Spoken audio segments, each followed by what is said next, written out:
Uh, you may not be aware of this, but I'm a little bit of a Star Wars geek.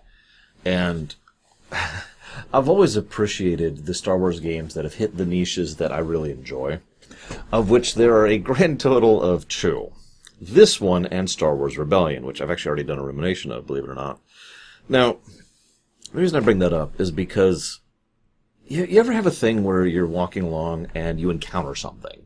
Not literally physically, but I mean like a game or a book or a show or an idea or a concept or whatever. And it's like, that's what I want. And it clicks with you in a way that you'd never experienced before. It's being made aware of something you never knew you wanted, but now you realize just how much you desire it, right? That kind of idea? I'm sure you know what I'm talking about if you think about it. And I'm sure plenty of you have had something like that in the past. I'm sorry, what the heck? It's just... what in the world? Anyways, so that's what this game was for me. I was like, oh my god, I get to fly around. And they probably think, wasn't it X-Wing? No, I actually played this game before X-Wing. I'll talk about that in a second. But this game was that for me. Just, oh yes, God, fly, shoot, go. But it wasn't just the fact that it was a Starfighter game, nor the fact that it was a Starfighter game set in Star Wars. It was a very specific blend of the three elements. So Star Wars, Starfighter game, and we're fighting as the Empire, but we're not evil. That was the unique mixture that really worked for me, and to my knowledge, has never been done before or since, that exact mixture, which is a shame. Now, it is worth noting, for historical context, I have not played Squadrons as of this point in time, so I don't actually know if that manages it or not, so I don't know. But I went back and played X-Wing after this, and was actually pretty disappointed by it, because the mission structure in X-Wing is way more basic, and the game has some very serious issues to it. But, nevertheless, I enjoyed this game going back through it. I do want to preface this a couple things, though. So back in the day, I actually had a controller. But nowadays, I actually bought a controller for this run and a couple other runs, and it didn't work. And so I'm like, okay. So I had to jury-rig things a little bit. I wanted to write this down. So I have something called Joy to Key. What it does is it allows you to... So you probably use something like an Xbox controller or whatever. I have my PlayStation 3 controller, which I have hooked up to my computer. And so you can bind specific key bindings to that. So, target nearest, or increase throttle, or match speed, or whatever it is, switch weapons, all of the different key bindings, because there's so many key bindings in this game, I could bind to that. At least the ones I use all the time. If it wasn't for that, and the fact that I had the controller, this game would be horrific bad. I can't even imagine trying to play this. Actually, I totally can. Trying to play this game on mouse sucks. I've done it. If you're not having a trackball, just doing, over and over again on the mouse really sucks. So, not something I would recommend personally. Then you have, the obvious, there's so many key bindings, so you're constantly having to do all this stuff. Now, I had a lot of muscle memory. I just kind of jumped right into most of the actual specific key bindings. But if it wasn't for being able to bind that, it would suck, which is why I prefaced this. If you haven't played this game, you can pick it up on GOG. You want the 1995 version, preferably, but the 1998 version is acceptable as well. Now, I specifically reviewed the 95 version. There's a couple reasons for that. First of all, it doesn't have some of the bugs or glitches that the 98 version does, since the 98 version was basically a crude port to a different engine. But it also was streamable, since it had the iMuse music, which is something beyond my skill to comprehend or explain. But what I do know about how the iMuse system works is it dynamically changes, rather than just playing a different music file, it dynamically changes the music based on incidents. So songs can segue smoothly in and out of other different cues, which is really important when you're in the middle of combat and you can hear an audio cue that says a ship has shown up, or a ship has been destroyed, or an objective has been accomplished. All those little things have little musical cues that play, which is really cool. This game, though, this wonderful little niche, it slid right perfectly into that Tetris place. It's a damn shame, because I feel like the game is severely hampered by its time. Oh, don't mistake me, I think it's aged well, and I enjoyed it just as much as I did back in the day, probably more in several cases. And it's still got an overall net positive score, even on the gameplay axis, but I do have to admit, the game shows several problems it has with the fact that this is a game that came out in 1994. I don't know how to summarize it. There's certain issues with how it doesn't know how to dead stick. It doesn't know how to do hurt boxes or hit boxes all that well. The collision is weirdly constructed. They can only have so many objects active at a time. There's a lot of little individual issues that were all tech related. So I don't ding the game for that from a review perspective, but it is the kind of thing where if this kind of game, if they sat down with the design and the directive and the passion in order to make this game now, it would be so much better. Because a lot of later missions solve the issue with the engine by basically making all of the objects on the screen, all of the ones that it can render, enemy. And you are you, and you have your thing that you're escorting. And by the way, this game loves escort missions. We've all talked about escort missions, and I've discussed escort missions before. But I just want to say, I'm not going to go into detail on that again. I just want to say that my personal least favorite, I'm saying that wrong. The game which introduced me to how much I dislike escort missions is this game. This is when I particularly learned that lesson, so that was fun.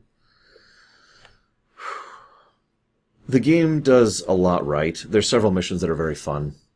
There's a lot of gameplay and story integration. What's strange is most of the stuff I really like most about this game is actually on the story axis.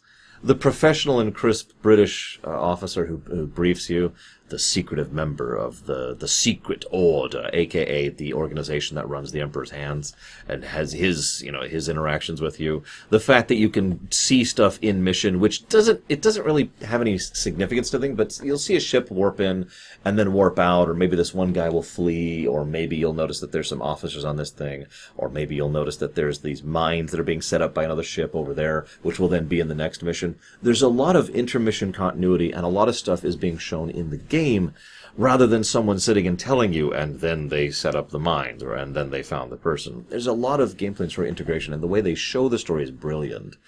The initial campaign is awesome. I have almost no complaints about the entirety of the initial campaign. In fact, I only have two really big ones. One is the Harkov mission, which can go to hell, and the other is the final Palpatine mission, which I'll get to in just a second. But you have this overarching thread of 3 Imperial admirals, and you effectively follow their stories as you just kind of get assigned from thing to thing. Hear me out, this is so cool. We've got Admiral Harkov, Admiral Thrawn, and Admiral Zarin. You start off as just some random new recruit who, I know, we technically play Merrick Steele, or Stell, however you're supposed to pronounce that, and he's been forcibly recruited because he was caught, and he's doing prison time, and blah, blah, blah. We start off as a nobody in the immediate wake of the Battle of Hoth. These missions do a lot of good stuff very efficiently and quickly. They have you fly multiple different craft to get you used to all the different fighter craft you're going to be fighting, and they throw you up against basically every mission type you're going to be fighting throughout the course of this campaign. It's all relatively low-tier stuff, but it gets you in combat experience of how the game is going to play.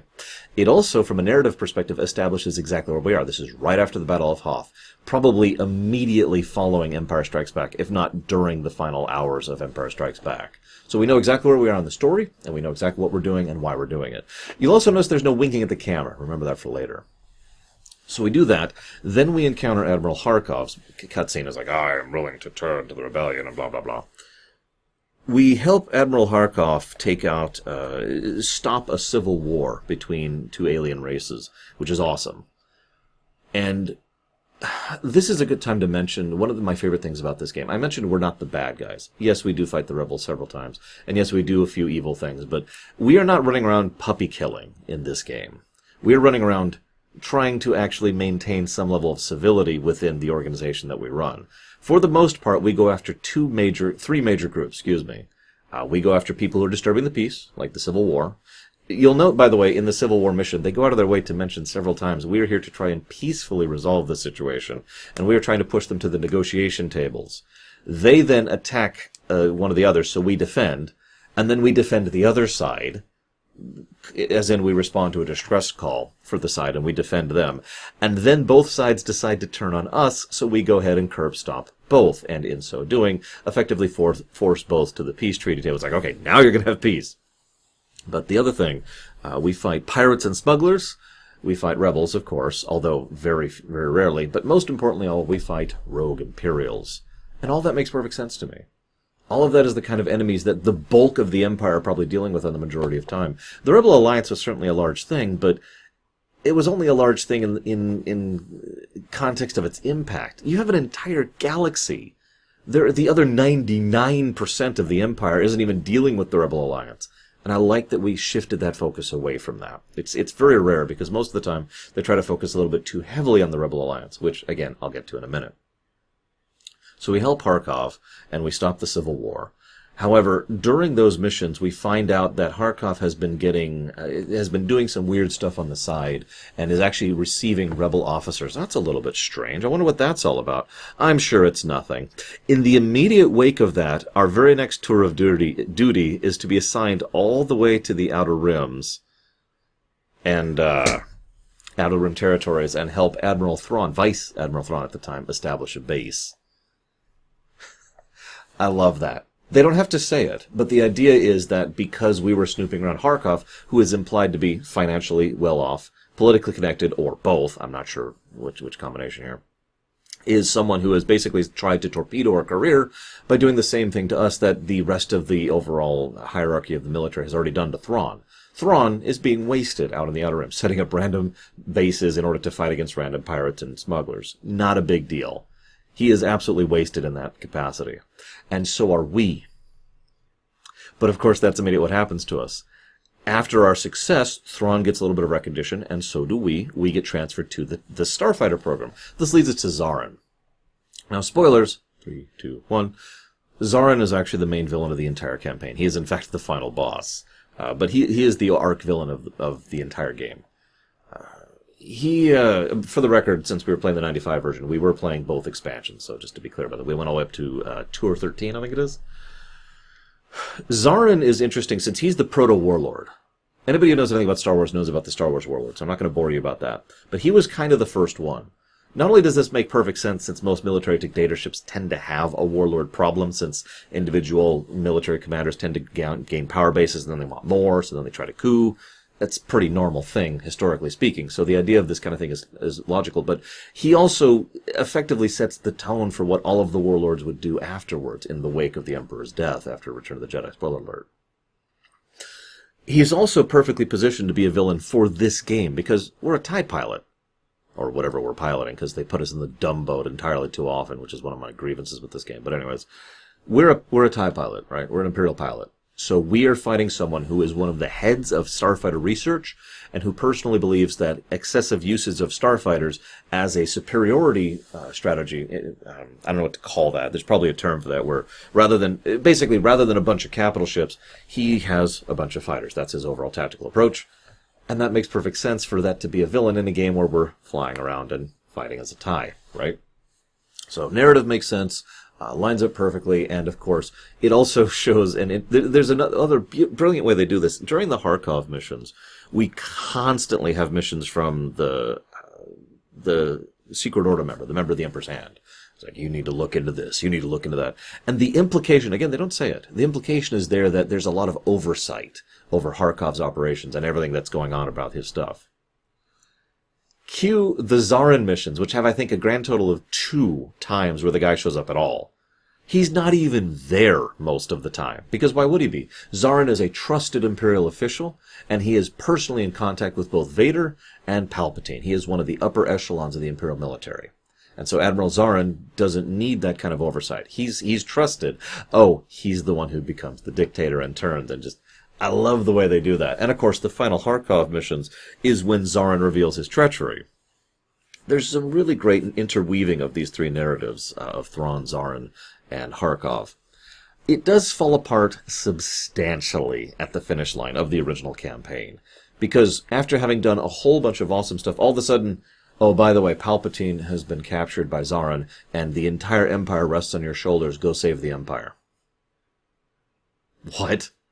The whole thing feels incredibly pat, and like, don't worry, you're the hero of the Empire. You are. Now, don't mistake me, we contribute a lot of really awesome stuff throughout the course of this series, but that felt a little bit pat. And the entire thing, I know about the Sith lady, I can't remember her name right now, who's the canonical explanation for why it is that Palpatine was stunned at the time and why Zarin was able to capture him, but really this is where you're going with it. And what's funny is the last 2 missions where you're in the TIE Defender are a complete victory lap. You just smash your way through them, which leads to the expansions. The first expansion was much better in my opinion. It had better overall mission design, and this one mission arc, which is great. I think it's mission 9. I looked it up and I had trouble figuring out specifics, but the idea, or excuse me, tour 9. The idea is Thrawn is still not a Grand Admiral. He's still not being super well supported, but he's the only one actively fighting against Zarin in his particular front. And so we have like one of the only TIE defenders that we currently have. And it's like, okay, we need to get this thing out of here. And what happens is like stuff goes wrong and stuff goes wrong and stuff goes wrong. And they put the time and effort and work into making it make sense that we only have the one ship with the no support. There's one mission, I remember this beautifully. There's one mission where we have us and our TIE defender, 2 TIE bombers which we can call in for support, and like 1 TIE interceptor. And that's it. I might be getting the specifics wrong, but it was 4 ships. And that's all they've got left after the last 3 missions where we've been hammered, and we just can't seem to get away from this area, and our capital ship is damaged, and we don't have support, and just the whole thing added so much more tension and made the whole "you're actually the hero of the Empire" make sense because you're the hero of this specific battle, and we pretty much pull that battle out by ourselves, but we earn it, rather than someone walking up and saying, "Don't worry, you're the hero, and Palpatine will personally recognize you." Instead, all of this lined up beautifully. Loved it. Then the missions fell off. Now, I said I'd talk about this twice, so here we are. Earlier, they make rather clandestine references to several things. Thrawn's campaign, the Outer Rim, there's the thing with Hoth, of course, and it ties in several elements of the EU. In fact, this game was a pretty good puzzle piece to fill in several gaps in the EU. Why Thrawn wasn't at the Battle of Endor, what exactly was going on with TIE Advanced and why they were never mass-produced, why the TIE program in general was so lackluster because of Zarin's deliberate sabotage. All this stuff is explained in this game. Good stuff. Here's the catch. There's 2 full tours of, hey, did you see Return of the Jedi? Because that's coming up soon. Don't worry, we're totally going to beat the pants out of the rebels. Wink, wink. And it's probably the worst part of the entire narrative for me, because they won't stop shutting up. They won't shut up about it. They won't stop yammering. I know, coming from me. But they won't stop yammering about how they've got this big plot and this big plan in order to capture the rebels and defeat them on Endor, and they've got the Death Star, and the Death Star's operational. And they just spew all this stuff at you, and it's like, why? It would have worked so much better if they hadn't done any of that. If all of the characters had been completely straight and in character, so we, the character, don't know about the Death Star or Endor or any of the plans, but we, the player, do, thus giving us a different perspective and allowing us to enjoy it properly. Also, that would have added some little bit of a thing where, they talk about how, we need to stop this ship at Sullust and blah, blah, blah. Instead, we just go through this runaround, and also Palpatine almost gets captured by Zarin again in a mission that is, in my opinion, incredibly badly designed. And that's the final thing. I know we're mostly talking narrative stuff.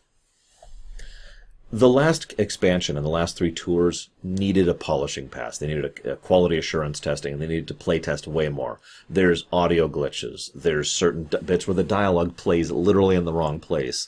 There's several parts where it's actually possible to soft lock the mission. There's parts where your own ships would destroy your own the mission objective craft. And so the only way to progress is to destroy your ship, which would fail the mission, or let them destroy the mission critical craft, which fails the mission. A lot of issues like that, and I do mean a lot of issues in the final stuff, and it's a damn shame. If I ever replay this game again, I hope I get to someday, I will probably stop once I finish the initial campaign and just be like, okay, I'm done. Pretty much the moment we take down Harkov, you could probably stop there. If you're playing this game for the first time, when you finally successfully defeat the Protector, specifically the Victory Star Destroyer Protector, chop it off there. You're not missing much.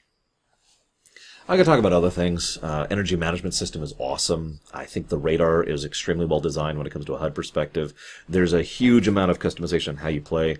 The game probably could have been a little bit better designed in terms of how the dogfighting works and vary up the craft a little bit. There are way too many missions with the dumb boats. I call them that. They're gunboats, but they're slow and they're crap in every way. They have terrible energy regeneration. They have crap shields. They have relatively low hull. They don't have that many missile things to accommodate it, so they've got nothing going for them. It's just, they're bad. Now that's fine. Flying around in a crap ship, that could be fun, especially if the mission is designed around that. The problem is a huge amount of the later missions, especially in the expansion campaigns, clearly didn't think that out at all. What I mean by that, and I complained about this during my Resident Evil 3 remake rumination, is it felt like they weren't designed. Not that they were designed badly, but no design intent was put into it. The only thought that feels like it was put into many missions was, well, here's a target you need to disable, so here's a gunboat. Because there's only 2 ships you have with ion cannons. That's the dumb boat and the TIE Defender, and that's it. So here you go, have fun. And yet nothing is designed around it. They just throw you into the thresher. They could have designed these missions in a way so that they try to use the fact that you're in a weaker craft, and maybe there's some manner in which you can actually use that to your advantage, or maybe you can call in additional people, or maybe you have a quick refill, or maybe they triple your ammo capacity, or something to try and mitigate it. But instead they do nothing. It's just, you're in a dumb boat, have fun. Despite my complaints, I enjoyed this game tremendously. I do recommend it if you're interested at all in the genre.